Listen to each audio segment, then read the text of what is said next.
Ladies and gentlemen, I invite to the podium Mr. Sam Bacchus.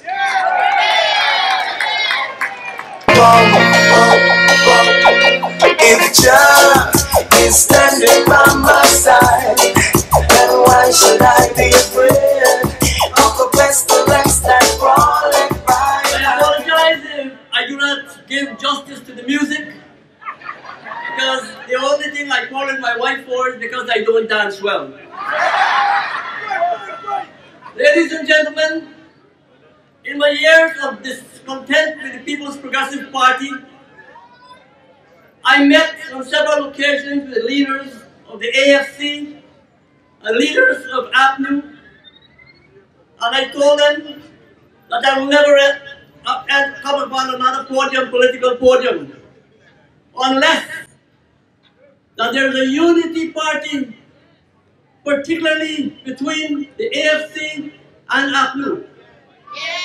And today, friends all, that has happened. And I'm proud and happy to be here to ask you to give your support to this party and vote resoundingly to bring them to power on the 11th of May.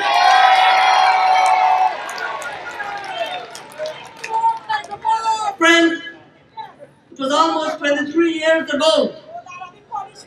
I remember standing in another podium for the People's Progressive Party right here in this square. And I remember listening to Dr. Chetty Jagan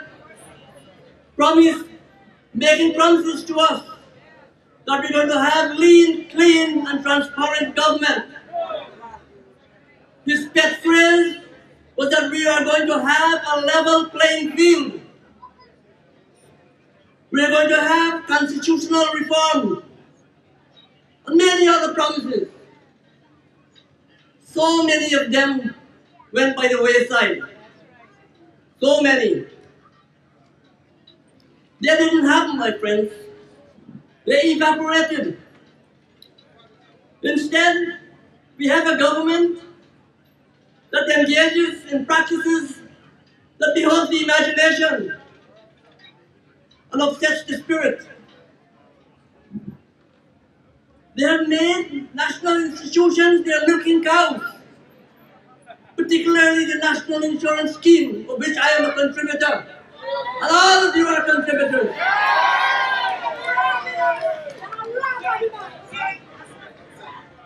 It was only a couple of years ago, and we all can remember, 40 million United States dollars were invested in Clico. Clico collapsed, and we lost the money.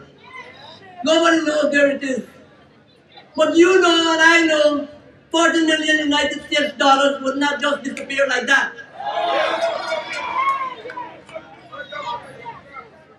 Is that transparent? Is that lean and clean?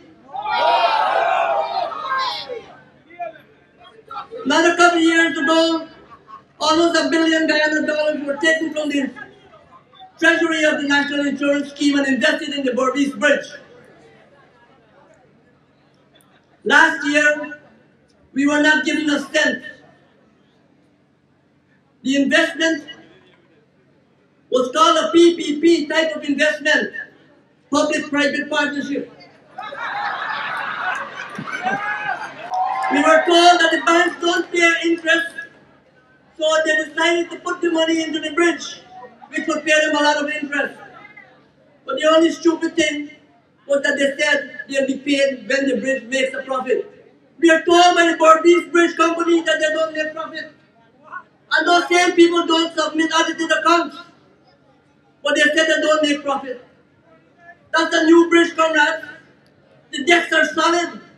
The pontoons are floating well. The maintenance is very low. And the cost is astronomical to use that bridge.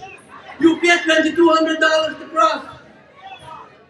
And you know, comrades, there's another bridge, a long floating socialist bridge, they used to call it, in the Demerara Harbor, 30-odd years old. We pay $100 to cross with our cars. It's an old bridge. They have a two-welding crews working round the clock to prepare the decks and keep it afloat. And you know they made almost $400 million profit last year. Rascality.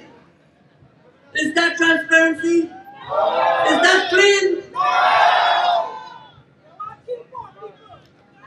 Friends, Gaisuko has deducted $1.5 billion from the poor cane cutters' wages to pay into the National Insurance Scheme. They told us last month it was not paid in. Nobody gets up. Nobody in position that is. Not the general manager of National Insurance Scheme. Not the president of this country. Not the chairman of Gaisuko. They don't get up and give the managers at Gaisuko an ultimatum to find that money.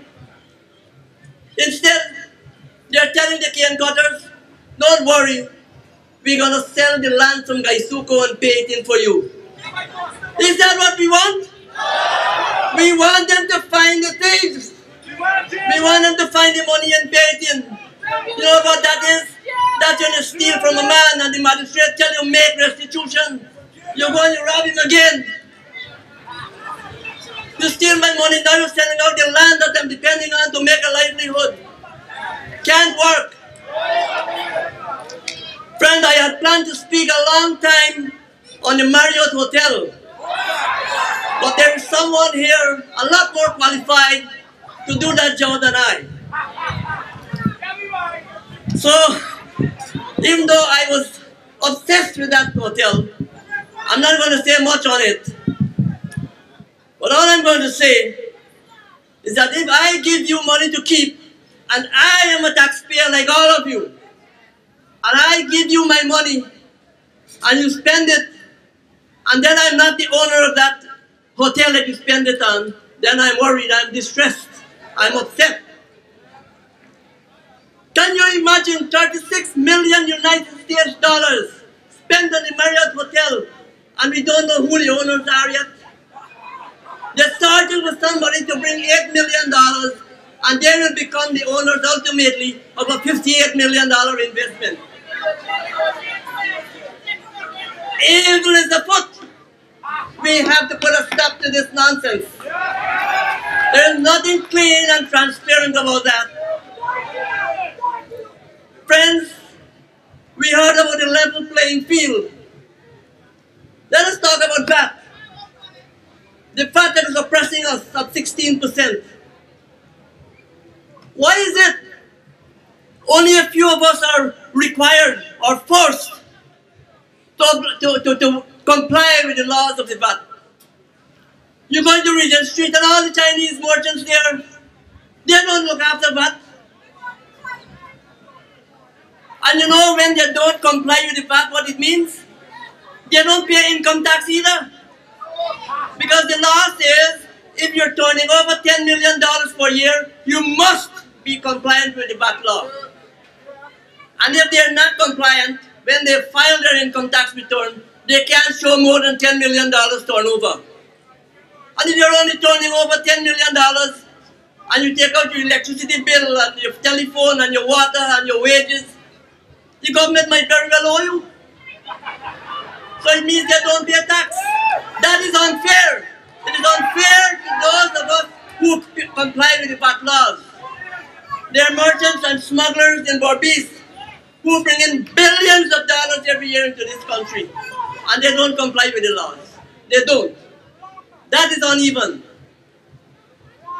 The business of planting rice in Guyana right now is uneven.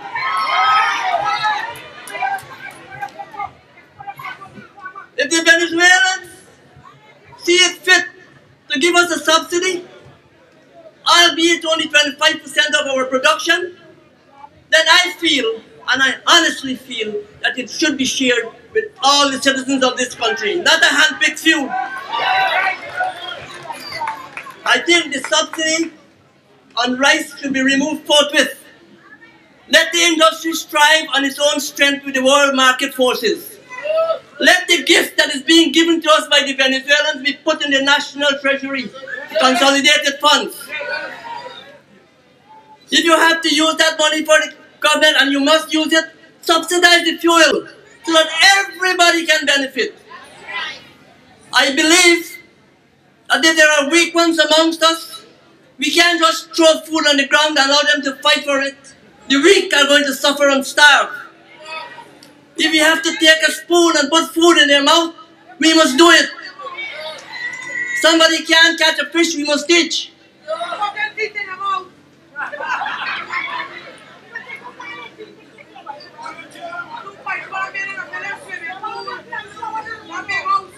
My friends, I do believe honestly that subsidy, a partial subsidy on any industry is a recipe for trouble.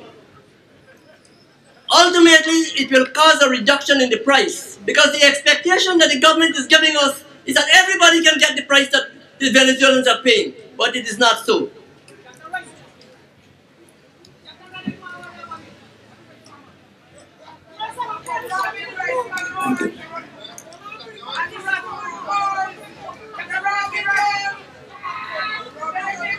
My friends, when we confront the People's Progressive Party with these problems, what do they tell us? They tell us about Burnham and 28 years. Well, I don't want to hear about that. I am an old person and I don't want to hear about it. Much less the young people who don't even know him. But let us be honest. Let us look at another page of the PNC under Desmond Hyde, 1985 to 1992. Did he not bring back all the food we were quarreling for? Did he not hang the criminals? And weren't all of you who believe in the capital punishment are happy when he did? Who is it, I ask, that allowed for the first time for private millers to export rice in this country? It was Desmond Hyde in the PNC days, 1985 to 1992. He brought us the Cambio. He introduced the economic reform program. And by 1992, the economy was turned around. And he held fair election in the year 1992 when the PPP won and came to power. Lest we forget, Desmond Hyde brought fair election to this country in 1992. My friend,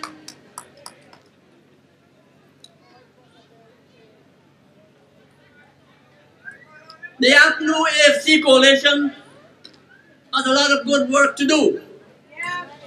We are going to spend your tax dollars wisely with parliamentary approval and the necessary oversight. We are going to spend it wisely on programs that will benefit the people and not the rulers. We must understand that we are the electorate. We are the power in this country. And I speak now not as a politician of the AFC APNU. I speak as an elector like all of us standing here. And I speak to the leaders of the APNU AFC that we are expecting to carry out the programs and the wishes of the people and the voters of this country. We expect constitutional reform. We would like to see a return to the constituency system. We would like to have the power to recall our parliamentarians when they don't perform to our wishes. My friends, it is time. It is time. It has been too long. I thank you very much for coming out here and supporting this party, and let us bring change and goodwill and a bright future. Thank you.